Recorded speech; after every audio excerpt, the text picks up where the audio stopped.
Hi friends, welcome back to my channel.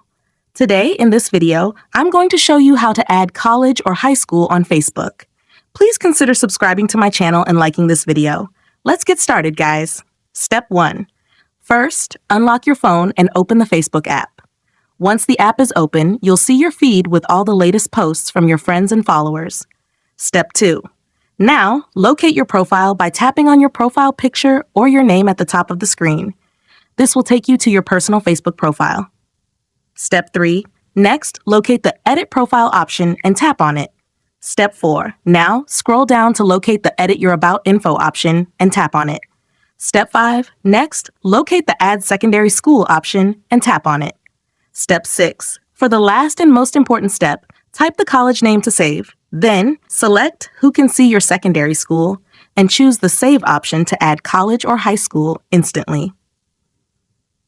If you found this tutorial helpful, don't forget to give this video a thumbs up and subscribe to my channel. Thanks for watching.